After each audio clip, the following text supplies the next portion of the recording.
Hello, spices വേൾഡിൻ്റെ പുതിയൊരു വീഡിയോയിലേക്ക് എല്ലാവർക്കും സ്വാഗതം. അപ്പോൾ നമ്മളിന്ന് ഹെൽത്തി ആയിട്ടുള്ള ഒരു റെസിപ്പിയാണ് ചെയ്യുന്നത്. വീഡിയോയിലേക്ക് പോകുന്നതിന് മുന്നേ ഈ ചാനൽ വീഡിയോകൾ ആദ്യമായിട്ട് കാണുന്നവരാണെങ്കിൽ സബ്സ്ക്രൈബ് ചെയ്യാൻ മറക്കല്ലേ. കൂടെ തൊട്ടടുത്തുള്ള ബെല്ലൈക്കണും കൂടി. അപ്പോൾ ഫ്രണ്ട്സ്, നമുക്കിനി വീഡിയോ കാണാം. അപ്പോൾ ഇതേപോലെ ഞാനിന്ന് മുരിങ്ങപ്പൂവാണ് എടുത്തിട്ടുള്ളത്. മുരിങ്ങപ്പൂ വെച്ചിട്ടുള്ള നമുക്കൊരു തോരനാണ് ചെയ്യുന്നത്. അപ്പോൾ മുരിങ്ങപ്പൂവ് മാത്രമല്ല നമ്മൾ എടുക്കുന്നത്, മുരിങ്ങയില കൂടി എടുക്കുന്നുണ്ട്. അപ്പോൾ ഇതേപോലെ നമ്മുടെ ഇഷ്ടത്തിനനുസരിച്ച് ഇതിൻ്റെ ക്വാണ്ടിറ്റിയൊക്കെ എടുക്കാം. അപ്പോൾ ഇതേപോലെ രണ്ടും കൂടി വെച്ചിട്ടാണ് നമ്മൾ തയ്യാറാക്കാൻ പോകുന്നത്. അപ്പോൾ ആദ്യം തന്നെ നമുക്ക് ഈ മുരിങ്ങപ്പൂവ് ഒന്ന് മഞ്ഞൾപ്പൊടിയൊക്കെ ഇട്ടിട്ട് കുറച്ച് വെള്ളത്തിലൊന്ന് ഒരു 10 മിനിറ്റോളം നമുക്കൊന്ന് വെക്കാം. അടുത്തായിട്ട് നമുക്ക് ഇതേപോലെ ഒരു വലിയ സവാള കുറച്ചൊന്ന് വലുതായിട്ട് കട്ട് ചെയ്ത് വെച്ചിട്ടുണ്ട്. അപ്പോൾ നമുക്ക് ചെറിയൊരു ജാറിലേക്ക് ഇട്ട് കൊടുക്കാം. ഇനി ഇതിൻ്റെ കൂടെ നമുക്കൊരു 1.5 ടേബിൾ സ്പൂൺ ഇടിച്ച മുളക് കൂടി ഒന്ന് ഇട്ട് കൊടുക്കുന്നുണ്ട്. അപ്പോൾ ഇതിന് പകരം വറ്റൽമുളക് വേണമെങ്കിലും ചേർത്ത് കൊടുക്കാം. നമുക്ക് ജസ്റ്റ് ഒന്ന് അത് കട്ട് ചെയ്തതിന് ശേഷം ഇട്ട് കൊടുക്കാം. ഇനി ഇത് നമുക്ക് ജസ്റ്റ് ഒന്ന് 2 പൾസ് ചെയ്തിട്ട് അടിച്ചെടുത്തിട്ട് ഒന്ന് മാറ്റി വയ്ക്കാം. അപ്പോൾ ഈ ഒരു പാകത്തിലാണ് ഞാനിപ്പോൾ ഇത് അടിച്ചെടുത്തിട്ടുള്ളത്. അടുത്തായിട്ട് നമുക്കൊരു പാൻ ഒന്ന് ചൂടാക്കാനായിട്ട് വെക്കാം. ചൂടായിരിക്കുന്ന പാനിലേക്ക് നമുക്കിപ്പോൾ വെളിച്ചെണ്ണയാണ് ഒഴിച്ചു കൊടുക്കേണ്ടത്. 2 ടേബിൾ സ്പൂൺ വെളിച്ചെണ്ണ. അപ്പോൾ ഇതേപോലെ നാടൻ വിഭവങ്ങളൊക്കെ ആകുമ്പോൾ നമുക്ക് വെളിച്ചെണ്ണയിൽ ചെയ്യുമ്പോൾ ഒരു പ്രത്യേക ടേസ്റ്റാണ്. അപ്പോൾ ഓയിൽ നന്നായിട്ട് ചൂടായതിന് ശേഷം നമ്മളിപ്പോൾ തയ്യാറാക്കി വെച്ചിരിക്കുന്ന ഈ ഒരു മിക്സ് ഇതിലേക്ക് ഇട്ട് കൊടുക്കാം. ഇനി ഇതിൻ്റെ കൂടെ നമുക്ക് കുറച്ചൊന്ന് കറിവേപ്പില കൂടി ഇട്ട് കൊടുക്കാം. അപ്പോൾ ഇനി ഇത് നമുക്കൊരു മീഡിയം ഫ്ലെയിമിലിട്ടിട്ട് നന്നായിട്ട് തന്നെ മൊരിച്ചെടുക്കണം. അപ്പോൾ സവാളയൊക്കെ നന്നായിട്ട് തന്നെ മൊരിഞ്ഞ് വരണം. അപ്പോൾ ഇതേപോലെ നമുക്ക് മൊരിഞ്ഞ് കിട്ടണം.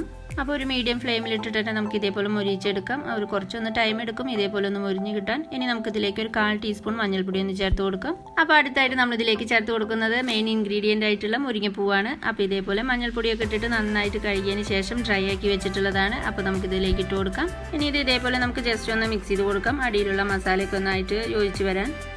ഇനി നമുക്കിതിലേക്ക് മുരിങ്ങയില ചേർത്ത് കൊടുക്കാം.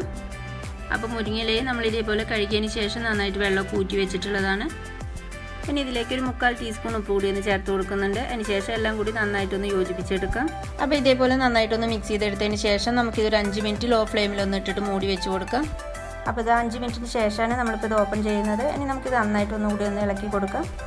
ഇനി അടുത്തായിട്ട് നമുക്കിതിലേക്ക് ചെറുകിയ തേങ്ങയൊന്ന് ചേർത്ത് കൊടുക്കണം. അപ്പോൾ ഞാനിപ്പോൾ ഇതിലേക്ക് ഒരു 1/2 കപ്പ് ചെറുകിയ തേങ്ങയാണ് ചേർത്ത് കൊടുക്കുന്നത്. അപ്പോൾ നമുക്ക് ഇതേപോലെ ഒന്ന് ആക്കിയതിന് ശേഷം നമുക്കിതിൻ്റെ സെൻറ്ററിലേക്ക് ഇട്ട് കൊടുക്കാം. അപ്പോൾ ഇതേപോലെ ഒന്ന് ആക്കി വെച്ചിട്ടുണ്ട്. ഇനി നമുക്കിത് ഒരു 2 മിനിറ്റ് കൂടി ഒന്ന് മൂടി വെച്ച് കൊടുക്കണം ലോ ഫ്ലെയിമിലിട്ടിട്ട്. അപ്പോൾ ഇനി നമുക്കിത് ഓപ്പൺ ചെയ്തിട്ട് നന്നായിട്ടൊന്ന് കൂടി ഇളക്കി കൊടുക്കണം. അപ്പോൾ തേങ്ങയും അതുപോലെ മുരിങ്ങയിലയും പൂവൊക്കെ നന്നായിട്ടൊന്ന് മിക്സ് ആയിട്ട് വരണം. അപ്പോൾ ഇതേപോലെ തേങ്ങ നമുക്ക് 1 കപ്പ് വേണമെങ്കിലും ചേർത്ത് കൊടുക്കാം. ഞാനിപ്പോൾ 1/2 കപ്പാണ് ചേർത്തിട്ടുള്ളത്. ഇനി നമുക്കിതിൻ്റെ ഉപ്പൊക്കെ ഒന്ന് ടേസ്റ്റ് ചെയ്ത് നോക്കാം. അപ്പോൾ ഇതിൽ ചേർത്തിരിക്കുന്ന ഉപ്പൊക്കെ കറക്റ്റാണ്. അപ്പോൾ അങ്ങനെ നമുക്ക് എളുപ്പത്തിൽ തന്നെ തയ്യാറാക്കാൻ പറ്റുന്ന അതുപോലെ ഹെൽത്തി ആയിട്ടുള്ള മുരിങ്ങയിലയും പൂവും വെച്ചിട്ടുള്ള തോരൻ റെഡി ആയിട്ടുണ്ട്. അപ്പോൾ എല്ലാവർക്കും ഈ വീഡിയോ ഇഷ്ടപ്പെട്ടാൽ മറക്കാതെ ലൈക്ക്, ഷെയർ അതുപോലെ കമൻറ്റ് ചെയ്യുക. കൂടാതെ ഈ ചാനൽ ആദ്യമായിട്ട് കാണുന്നവരാണെങ്കിൽ താഴെയുള്ള റെഡ് സബ്സ്ക്രൈബ് ബട്ടൺ ഒന്ന് ക്ലിക്ക് ചെയ്യുക. കൂടെ തൊട്ടടുത്തുള്ള ബെല്ലൈക്കണും കൂടി. അപ്പോൾ ഓക്കെ ഫ്രണ്ട്സ്, നെക്സ്റ്റ് വീഡിയോ ആയിട്ട് കാണുന്നവരേക്കും എല്ലാവർക്കും നന്ദി.